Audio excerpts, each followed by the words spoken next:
Flex ko na agad yung question number 1 po. Ayan, pa-comment po na answers natin. Pa-comment po. Ayan, nag-offer po ako guys ng Macboards for Gen Ed and Prof Ed para sa mga BE Ed at saka mga BS Ed or para din sa mga unit earner. Ayan, so nag-offer ako for only 100 pesos. Ayan, 100 pesos lang yun. Meron na kayong 6,900 questions based from previous let questions at saka sa new curriculum TOS po. Ayan. So if willing po kayo, if interested, please message me sa Blue App page ko. Search nyo lang Sage LPT. Lalabas na yan agad. I-search kung interested po kayo. So after nyo po i-take yung mockboards natin, makikita nyo na agad yung score nyo out of 150 questions. Makikita nyo doon kung ilan yung score nyo and then yung correct answers. Plus, may copy kayo na marireceive sa email nyo. Kasi Google Form man yun. So, required na mag-sign in kayo using your valid email address. Tapos, ma-receive nyo doon yung copy ng mga questions ng mga correct answers. So, yun yung ginamit ko during my review days, no? Aside from enrolled ako sa online review, nagtitake din ako ng mga mockboards. Saan po siya located? So, yung Maluku Island, guys, also known as Molokas. Okay, Molokas or yung tinatawag nating sulat ko siya dito. Spice Island. Ayan, naalala nyo si Magellan, 'di ba? Siya ay Portuguese, 'di ba? Hindi siya Spanish guys ha. Portuguese po siya, Portuguese explorer nung time during the age of exploration. So, ang goal po nila is makapunta sa Spice Island or doon sa Maluku Island or yung Moluccas. So, saan po 'yun, guys? So, syempre hindi siya sa Philippines. Kasi nga akala nila yan na yung Spice Island pero hindi pala. Hindi pala sa Pilipinas, guys. Ang answer po natin ay letter D. Ayan, Indonesia po. Hindi rin yan Malaysia, hindi rin Thailand. Diyan po siya sa Indonesia. Kasi nung time na yun guys, yung Spice, kung bakit siya tinawag na Spice Island, kasi ano po siya, mayroon silang valuable spices na yung cloves, nutmeg, at saka yung maize. Ayan, sobrang mahal po noon dati. At saka sobrang demand. Kaya yun, hinanap nila yung Spice Island. Ayan. Okay, next question po tayo, number 2, number 2.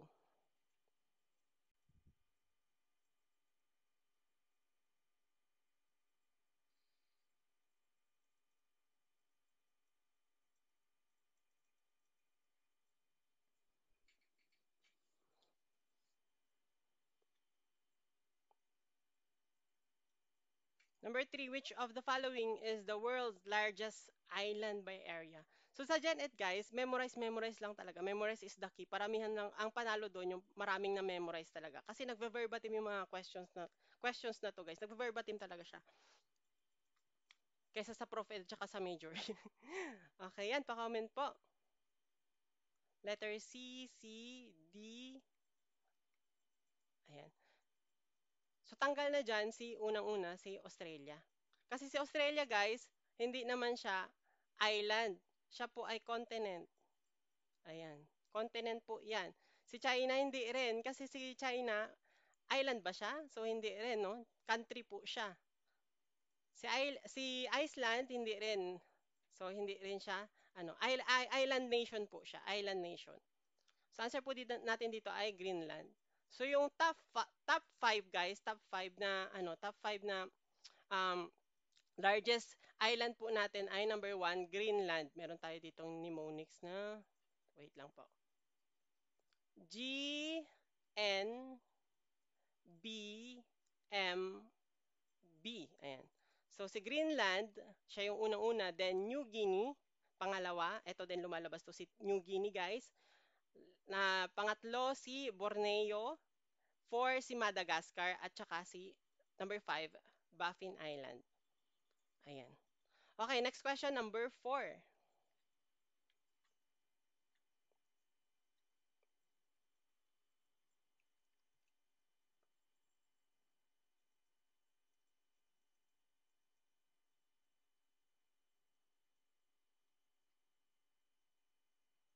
Number 4, the 22-foot, 6.9-meter tallest monument.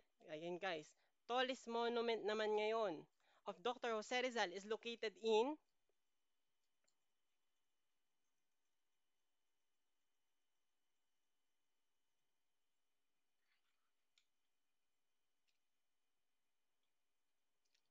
letter A, letter B, letter A. So, tanggal ulit dyan si Luneta Park. Pwede pa kayo mag-change ng answer nyo, guys. Pwede pa kayo mag-change ng answer nyo. So, symbol yan ng pride. Pride for the people of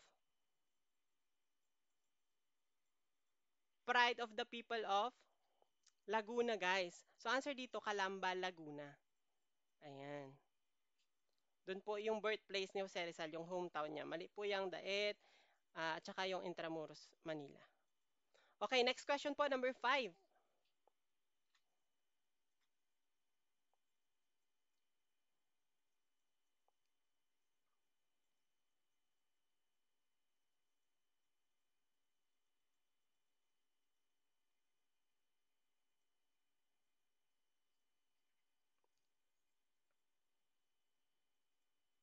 Ito guys. Mukhang marami pa ring nalilito dito. So ito talaga kailangan nyo i-memorize to guys. Number 5, what is the term commonly used to refer to a storm in an Indian region? So anong tawag doon sa storm sa Indian region guys? Pag hurricane, Atlantic po yan. Atlantic. So tanggal na si hurricane guys. Next na tanggalin natin, syempre si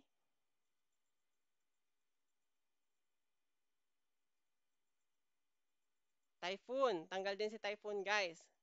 Kasi yan siya yung sa Pacific Ocean. Ayan, Pacific po yan. Ay, ano ba nangyari sa pen ko? Pacific. Next po, answer natin dito kapag Indian region po. Indian region, cyclone. Ayan, cyclone po. Si tornado, hindi, syempre. Hindi naman siya ano guys. Hindi siya associated sa oceans. Land-based phenomenon po yan. Caused by sa mga thunderstorms. Ayan, sa thunderstorms po. So, ayan po. Ayan, ayan, ayan. Okay, next po, next. Number 6.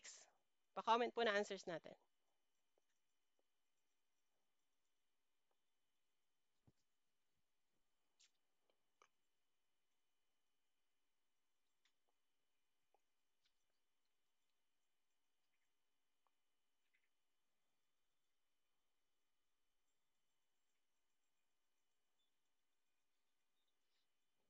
Ayan, ito din. Kailangan i-memorize nyo din to guys. From largest to smallest. Dapat alam nyo yan. Yung pagkakasunod-sunod. Di ba, tuturuan ko kayo guys ng technique. Madali lang yan. What is the smallest ocean in the world? Pinaka-small guys. So, we have a mnemonics here na paisa. Okay. Paisa. Bago natin sagutan yan, so, ano ko muna tong paisa natin, guys. So, paisa, kapag P, syempre Pacific. Pacific Ocean. Ito yung from ano to ha, from largest to smallest tong paisa. Paisa naman dyan, Charis. Okay. Yung unang pinakamalaki, Pacific Ocean. Next is Atlantic. Sorry sa sulat ko, pangit talaga yung sulat ko, guys. Pero maganda naman ako. Charis. Okay, next. Yung kapag I, Indian. Okay, Indian. Kapag I, Indian. Pag S, okay guys, pa-comment. Ano yung S? Pa-comment kung ano yung S, guys. Importante maganda. Kahit pangit ang sulat. Okay. Kapag S, Southern Ocean. Okay, Southern Ocean. Pag last, yung smallest natin, Arctic. Ayan. So, yan. Pa-screenshot. I-memorize yung paisa natin. Yung paisa. So, dito kapag smallest ocean, malamang guys, Arctic. Ayan. So, madali na lang sagutan, di ba? Ayan, ayan, ayan po. Okay, next question po tayo. Number 7.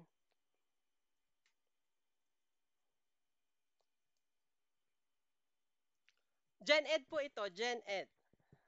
Mga basic questions sa Gen Ed po ito. Pwede po sa mga major ng general science. Sa social studies po ito. And number 7, in which province can you mine gold in its mountains? Ayan, keywords natin, mine gold. Siya din yung tinatawag guys na Gold Province of the Philippines. Wait lang. Nawala yung pen ko. Okay. Gold Province of the Philippines. Pag ganito, memorize nyo na lang guys. So, ang answer po dito ay letter A. Benguet po. Benguet. Yan po yung also known Gold Province of the Philippines. Okay, next question po tayo. Next question. Ayan, number 8. Number 8. Yung ano, yung Ifugao, yun yung sa rice terraces, guys. Yung Ifugao.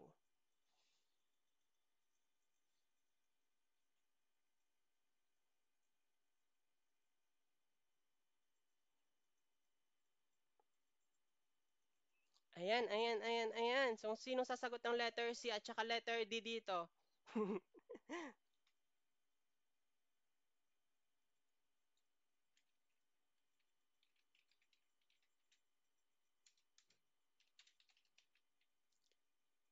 Walang sasagot ng letter C, letter D. Guys, kapag Siargao, yung maraming afam. Kapag sa maraming afam, guys, Del Norte. Ayan. Del Norte po. Answer natin letter A.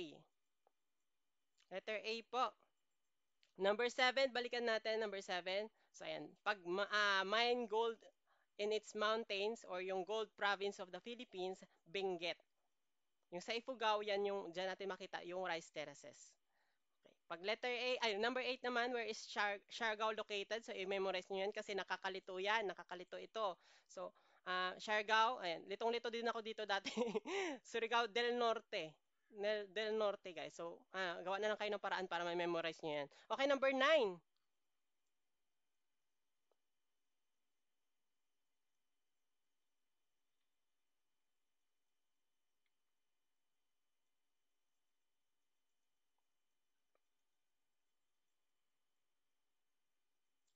Indian po, yung sa paisa, yung letter I, Indian.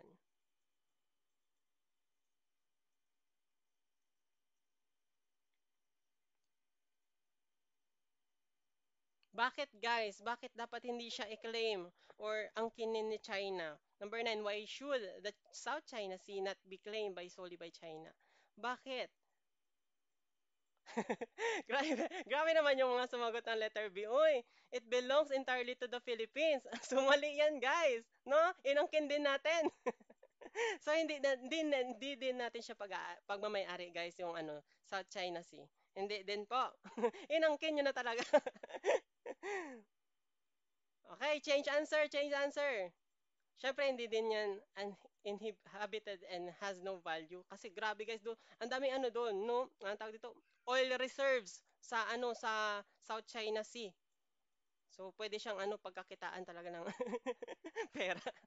Letter D, it is a military zone. Then, ang answer dyan, guys, ito. It is an international sea lane. Sea lane po siya, no? Daanan po siya, guys. So, dapat hindi siya angkinin ni China. Walang aangkin sa kanya kahit ni Pilipinas, guys. Kasi doon dumadaan yung mga global trade natin. Doon siya dadaan. Okay? So, dapat hindi siya walang umangkin sa kanya. Okay, next po. Next question number 10.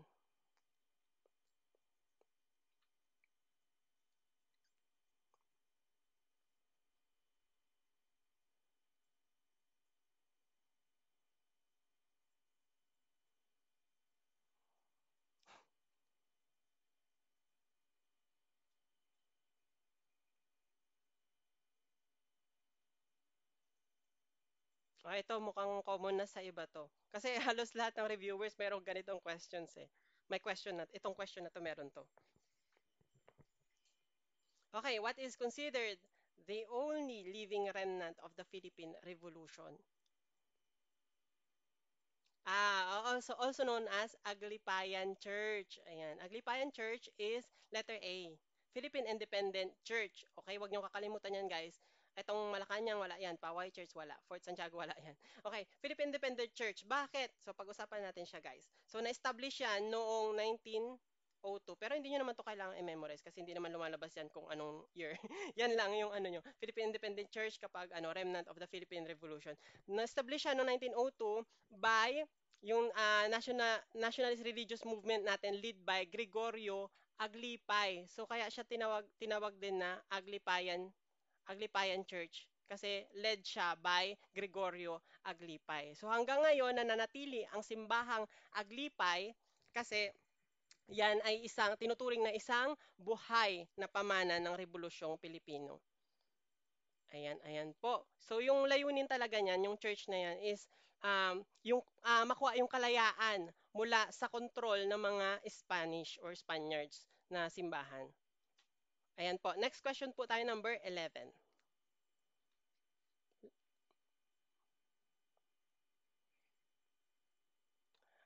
Sir Bob, yes po, may mga lumalabas sa atin, sa major natin, may lumalabas na mga questions or reviewers sa GenEd na social studies.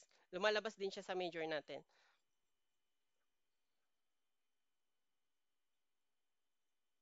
Yes po, GenEd po ito, GenEd.